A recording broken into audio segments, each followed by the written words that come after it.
Little passenger. One night, Brett and Ruby were driving home from visiting her parents' house that weekend since it had been her mother's birthday. As they cruised down the long, dark highway, they chatted back and forth, exchanging stories. "Did you know that there is an urban legend about this highway?" Ruby told her husband. "They say a long time ago, a little girl went missing from her home, was kidnapped by a local, and never returned." "It's just an urban legend," Brett told her. "Maybe the old folk made it up to get kids home before dark." "Well, I think it's true," Ruby pouted. The radio, playing soft music in the background, faded and blared crackling static. "What's wrong with the radio?"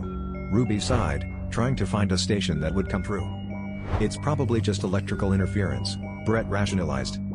It did not take too long for the radio to return to normal, but on the right side of the highway, a small girl was waving at them to pull over. "What's a kid doing out this late?" Ruby questioned. "Should we give her a ride?" replied Brett. "Yeah, we should, especially since it's so late," she agreed with her husband as he slowed down the car.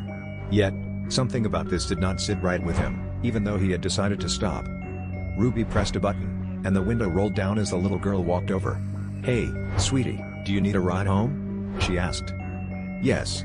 That would be nice if you could. I stayed outside for too long, and my mom is probably worried about me," replied the girl with gray eyes and red hair. The girl got into the back seat, sitting in the middle. "So, what's your name, kiddo?"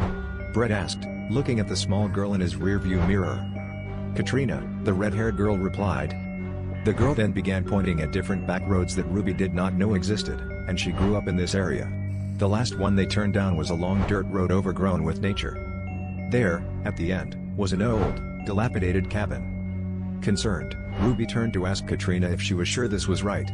Since it was dark, the roads may have looked different. Only to see that the small girl was no longer there. "Huh?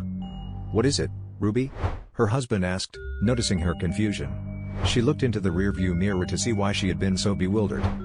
There was now an empty seat in the back seat where Katrina had been.